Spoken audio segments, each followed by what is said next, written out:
उत्तर प्रदेशातून आलेल्या एका साध्या मुलाला शहरातल्या BPO कंपनीत नोकरी लागते. तिथे त्याची ओळख जम्मू काश्मीरवरून आलेल्या एका साध्या पण गूढ मुलीशी होते. नाईट शिफ्ट मिळवण्यासाठी ती त्याला हॉटेलमध्ये पार्टी देते आणि त्या बंद खोलीत दोघांमध्ये प्रेमाचा असा काही खेळ रंगतो की सकाळी तिची एक गोष्ट पाहून त्याचा श्वासच अडकतो. काय घडलं होतं त्या रात्री जाणून घेण्यासाठी कथा शेवटपर्यंत नक्की ऐका. नमस्कार मित्रांनो, माझं नाव आहे जय. मी उत्तर प्रदेशातल्या एका छोट्याशा गावावरून आलेलो एक साधारण मुलगा. गावात लहानचा मोठा झाल्यामुळे माझी शरीरयष्टी एकदम तगडी, धिप्पाड आणि कणखर होती. गावातून शहरातून येऊन 12वी आणि B.Com पूर्ण केल्यानंतर खूप संघर्षानंतर मला एक मोठ्या BPO कंपनीत नोकरी मिळाली. गावातला एक साधारण मुलगा शहरात येऊन कॉर्पोरेट क्षेत्रात स्वतःची ओळख निर्माण करत होता. याचा मला खूप अभिमानच वाटायचा. माझ्या चांगल्या कामगिरीमुळे आणि व्यवस्थापकांशी असलेल्या चांगल्या संबंधामुळे ऑफिसमध्ये माझा एक वेगळाच दरारा निर्माण होता. कोणाची शिफ्ट बदलायची असेल किंवा नवीन कर्मचाऱ्यांना गाईड करायचं असो, जयचा शब्द तिथे शेवटचा असायचा. माझ्या या कणखर व्यक्तिमत्वामुळे आणि फिटनेसमुळे ऑफिसमधल्या अनेक मुली माझ्याकडे आकर्षित व्हायच्या. अशातच एक दिवशी आमच्या ऑफिसमध्ये एका नवीन मुलीची एंट्री झाली.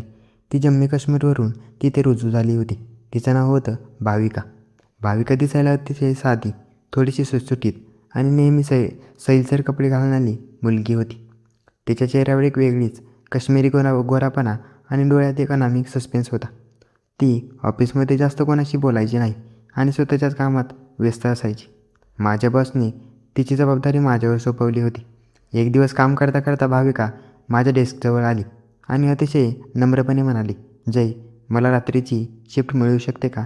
मी थोडा चकित झालो, कारण BPOच्या नियमानुसार नवीन कर्मचाऱ्यांना, विशेषतः मुलींना, रात्रीची शिफ्ट मिळणं खूप कठीण असतं. मी तिला विचारलं, अचानक नाईट शिफ्ट का हवी आहे तुला? तिने सांगितलं की तिला दिवसा स्पर्धा परीक्षेची तयारी करायची असते, म्हणून ती रात्री काम करणं तिच्यासाठी सोयीचं ठरेल. मी नियमाचं कारण सांगून सुरुवातीला नकार दिला. जेव्हा तिने भाविकाने आजूबाजूला पाहिलं आणि माझ्या अगदी जवळ येऊन हळूच फुसफुसली, जय, प्लीज, माझी ही अडचण समजून घे ना. तू जर मला नाईट शिफ्ट दिली तर मी तुला एक कडक पार्टी देईन. तिची ती नजर आणि तिची ती ऑफर ऐकून मला थोडंसं मिश्किल वाटलं. मी हसलो आणि विचार केला की हिला मदत करायला काही हरकत नाही. मी माझ्या बॉसकडे गेलो, तिची शिफारस केली आणि रात्री दिली की नाईट शिफ्टच्या दरम्यान तिच्या सुरक्षिततेची आणि कामाची जबाबदारी मी स्वतः घेईन. बॉसने शेवटी संमती दिली. त्यानंतर आमची एकत्र नाईट शिफ्ट सुरू झाली. हळूहळू आमच्यात गप्पांची मैफिल जमू लागली होती. ती तिच्या वैयक्तिक आयुष्याबद्दल फारसं सांगायची नाही. मला पण जाणून लागलं होतं की माझ्या कणखर व्यक्तिमत्वाचा आणि माझ्या आवाजाचा तिच्यावर प्रभाव पडू लागला आहे. शुक्रवारी आमची नाईट शिफ्ट संपली. ऑफिसमधून बाहेर पडताना भाविका हसून म्हणाली, जय, तुझी उधारी बाकी आहे. उद्या संध्याकाळी तुला पार्टी मिळते. आपण बिअर कॅफेमध्ये भेटूया. दुसऱ्या दिवशी संध्याकाळी मी कॅब बुक करून ठरवलेल्या कॅफेमध्ये पोहोचलो. पण जेव्हा मी भाविकाला पाहिलं तेव्हा माझे डोळे विस्फारले. आज पहिल्यांदाच ती सैल कपडे सोडून मॉडर्न जीन्स आणि एक तंग आकर्षक टॉपमध्ये हल्ली होती. त्याच्या त्या रूपात एक वेगळीच भुरळ आणि मादकता होती.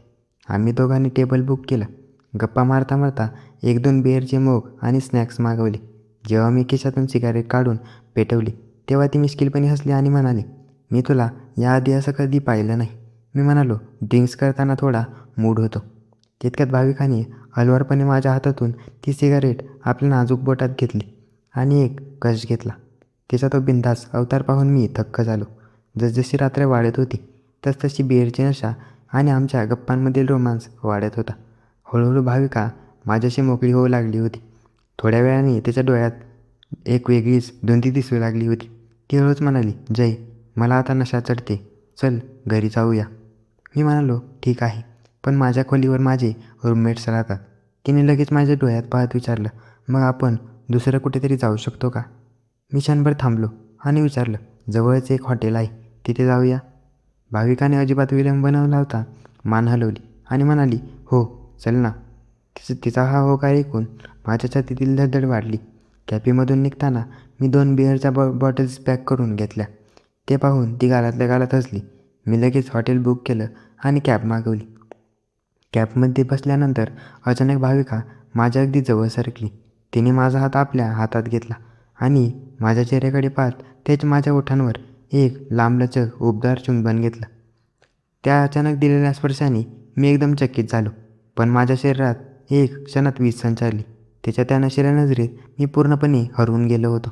काहीच वेळात आमची कॅब हॉटेलसमोर थांबली. मी चेक इन केलं, ओळखपत्र दाखवली आणि लिफ्टने आमच्या खोलीकडे गेलो. खोलीचं दार उघडताच आणि कडी लावताच मी अजिबात विलंब न करता मागून भाविकाला आपल्या मजबूत बाहूंमध्ये पकडलं. तिनेही कोणताही संकोच न बाळगता मान मागे केली आणि तिचे ओठ माझ्या ओठांवर टेकवले. एका काश्मीरी रूपवतीचा तो मखमली स्पर्श आणि आमच्या श्वासांची उष्णता त्या खोलीत पसरली होती. असं वाटत होतं की आम्ही दोघे वर्षानुवर्षे एकमेकांसाठी तहानलेले आहोत. त्या खोलीत एसीचं थंड हवामान सुरू होतं, पण आमच्या श्वासांची उष्णता आणि एकमेकांच्या स्पर्शाची नशा इतकी वाढली होती की पूर्ण खोलीत एक वेगळाच माहोल तयार झाला होता. भाविकाने आपले दोन्ही हात माझ्या गळ्यात गुंफले होते. तिचे ते लाचलुचूक ओठ आणि तिच्या श्वासांचा तो उबदार स्पर्श मला एका वेगळ्याच द्वंद्वीत घेऊन जात होता. काही वेळा आम्ही एकमेकांच्या प्रेमात पूर्णपणे हरवून गेलो होतो. त्यानंतर मी हळूच तिला बाजूला केलं आणि हसत म्हणालो, थांब, आधी आपण ती बिअर पूर्ण करूया. मी आणलेली बिअरची बॉटल फोडली आणि अर्धा ग्लास तिच्या हातात दिला. भाविकाने मिश्किलपणे माझ्याकडे पाहिलं आणि तिने त्या ग्लासातील एक मोठा घोट ओठांमध्ये घेतला, पण तो गिळाला नाही. तिने लगेच माझ्या अगदी जवळ येत तो घोट माझ्या ओठांतून मला पाजला. तिचा तो खट्याळपणा आणि तिची ती मादकता अदा पाहून माझं मन आतून उफाळून आलं होतं. कॉर्पोरेट लाईफमध्ये आज मी अनेक मुलींशी संवाद साधला होता, पण काश्मीरच्या या साध्या दिसणाऱ्या मुलींमध्ये दडलेला हा बिनधास्तपणा मी कधीच अनुभवला नव्हता. काही वेळातच ती माझ्या खांद्यावर डोके ठेवून खाली बसली.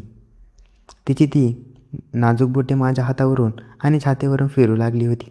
माझ्या कणखर आणि धिप्पाड शरीरयष्टीचा तिच्यावर पूर्णपणे प्रभाव पडलेला दिसला होता. मी हळूच तिला वर उचललं आणि आम्ही दोघेही त्या बेडवर एकमेकांच्या बाहूंमध्ये विलीन झालो होतो. त्या मध्यरात्री बंद दाराआड आमच्यातील सर्व संकोच आणि अमर्यादा बांध पूर्णपणे फुटला होता. तिच्या मखमली त्वचेचा स्पर्श आणि श्वासांची ती वेगवान गती त्या खोलीत गुंजत होती. आम्ही दोघांनीही एकमेकांच्या प्रेमाचा आणि त्या सुंदर क्षणाचा परिश्रम आनंद घेतला होता.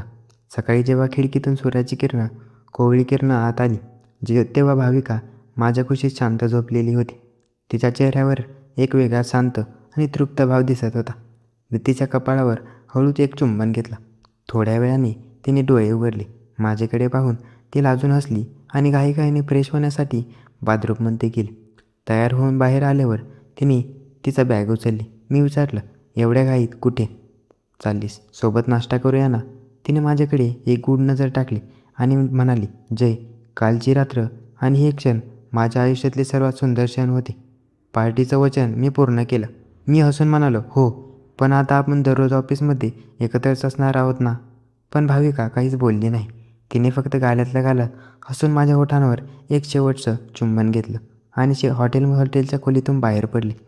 त्यानंतर 2 दिवसांनी जेव्हा सोमवारी मी ऑफिसमध्ये गेलो, तेव्हा मला एक असा धक्का बसला ज्याची मी स्वप्नातही कधी कल्पना केली नव्हती. डेस्कवर मी बसलो होतो आणि विचारलं की भाविका कुठे आहे? तेव्हा माझ्या बॉसने मला बोलवून घेतलं आणि एक लेटर माझ्या हातात दिलं. ते भाविकाचं राजीनामापत्र होतं. तिने अचानक नोकरी सोडली होती आणि ती तिच्या गावी परत निघून गेली होती. मी लगेच तिच्या नंबरवर कॉल केला, पण तिचा फोन स्विच ऑफ येत होता. तिने नोकरी का सोडली, ती अचानक का निघून गेली आणि तिने नाईट शिफ्ट मिळवण्यासाठीच माझ्याशी ही जवळीक साधली होती की तिच्या मनात खरंच माझ्याबद्दल काही भावना होत्या? हे रहस्य आजही माझ्या मनात एका कोरड्यासारखं उरलं आहे. पण मित्रांनो, भाविकाने जयसोबत ती रात्र घालवल्यानंतर अचानक नोकरी सोडून निघून जाणं, यामागे तिचं खरं प्रेम होतं की तिने फक्त स्वतःच्या स्वार्थासाठी जयचा वापर केला होता? तुमचं मत कमेंटमध्ये नक्की लिहून सांगा आणि अशाच तुफान व रंजक कथांसाठी ऐकण्यासाठी आपल्या चॅनलला नक्की सबस्क्राईब करा. धन्यवाद.